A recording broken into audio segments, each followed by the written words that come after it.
For centuries, ghost stories have been whispered around campfires, their haunting details sending shivers down spines while bringing people closer together. What is it about the darkness and a flickering flame that makes these tales so irresistible?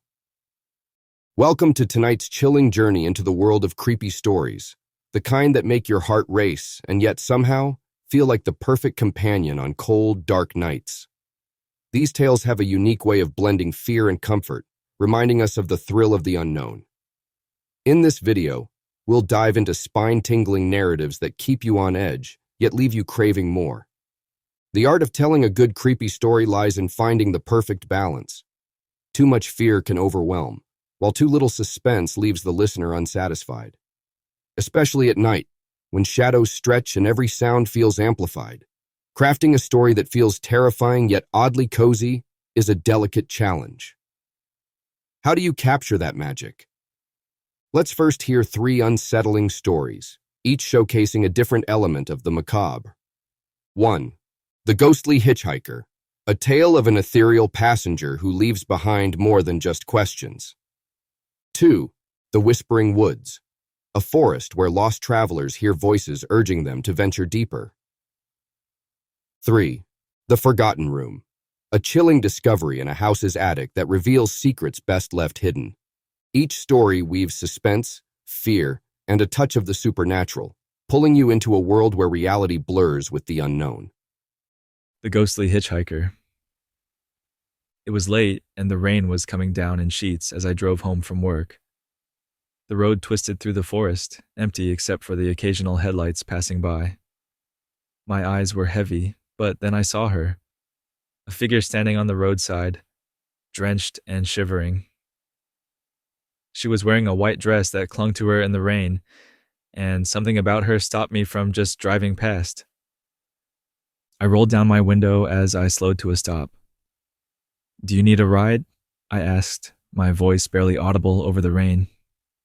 She nodded, but didn't say anything. When she got into the car, I noticed she was soaked through, her hair plastered to her pale face. She didn't look at me, just stared straight ahead. I tried to make small talk, asking where she was headed, but she only nodded or shook her head in response. As we reached the edge of town, she finally spoke, her voice soft and hollow. "You can stop here." I pulled over and turned to tell her we had arrived, but she was gone. The seat beside me was empty. For a moment, I just stared, my hands gripping the wheel so hard they hurt. I looked outside, scanning the road and the houses nearby, but there was no sign of her. The next day, I told my friend about it, hoping for some rational explanation. His face turned pale as I spoke. "That sounds like the ghost of Route 47, he said. "She's been haunting that stretch of road for years. The story goes that she died in a crash on her way home and has been trying to get there ever since." I laughed it off at first, but I can still feel the chill in the car when I think about that night. And sometimes I wonder, did she ever really leave? The Whispering Woods. I'll never forget the night my friends and I decided to explore Whispering Woods. We'd grown up hearing the stories, the ones about people wandering into the forest and hearing whispers that led them deeper and deeper until they disappeared. It was just a local legend, or so we thought. It was past midnight when we entered the woods, flashlights bouncing off the trees. At first it was quiet. Too quiet. The usual sounds of crickets and rustling leaves were missing, and the stillness made my skin crawl. Then we heard it.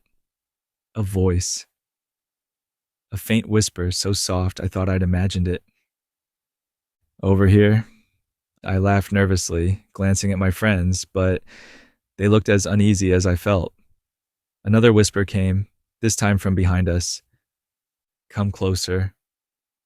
It wasn't the wind. It wasn't one of us.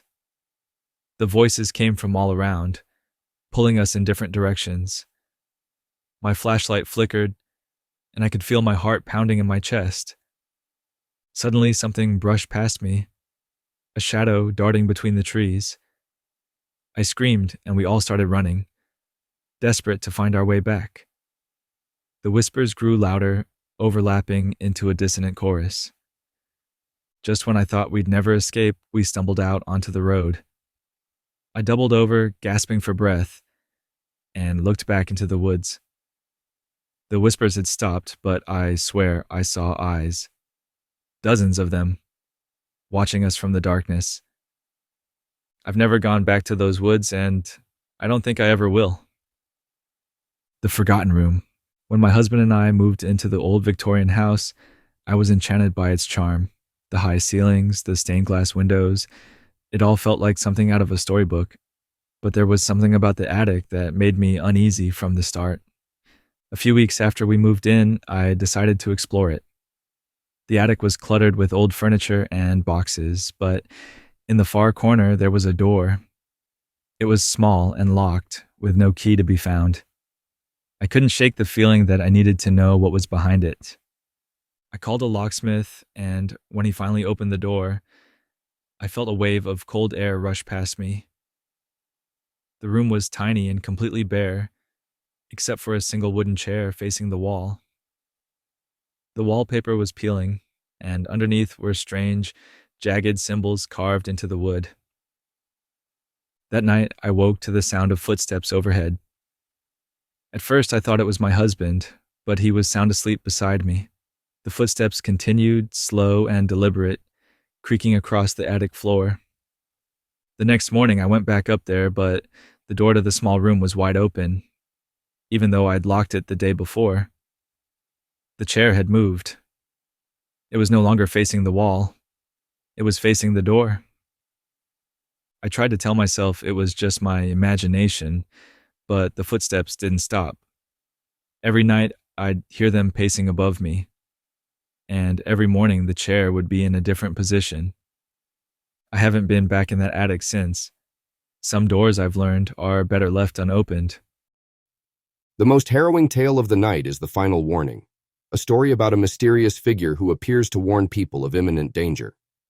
As the details unravel, you'll find yourself questioning what's scarier, the warning itself or the fate of those who ignore it. Stay with us as we reveal its spine-chilling conclusion.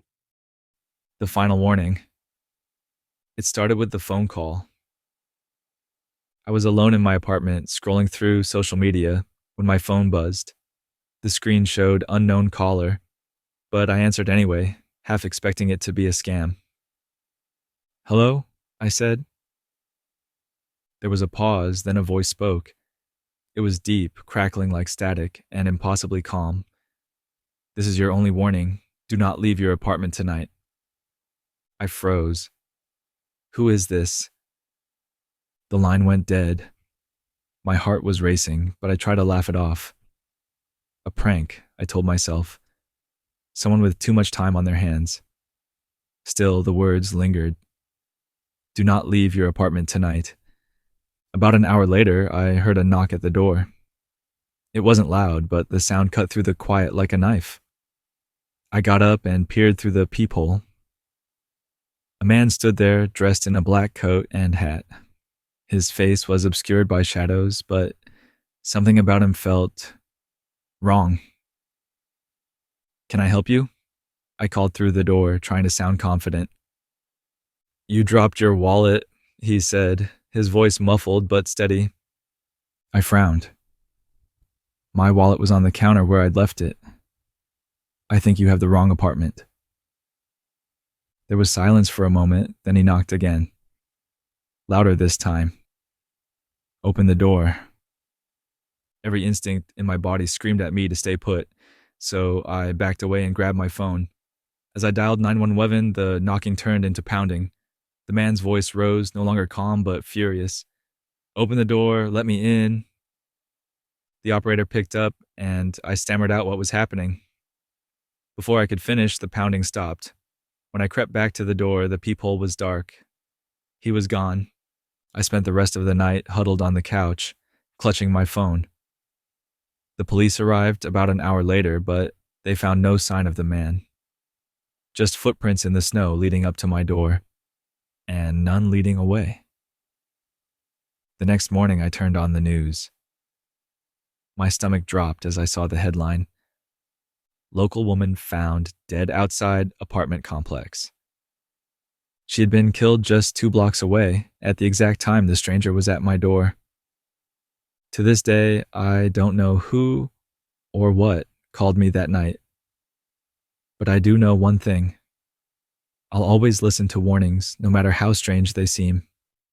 What makes these stories so captivating is their ability to evoke raw emotions, fear, curiosity, and even warmth through shared experience.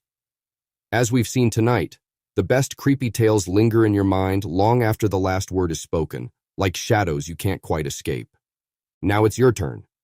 Share your favorite creepy story in the comments or suggest a topic for our next deep dive into the mysterious.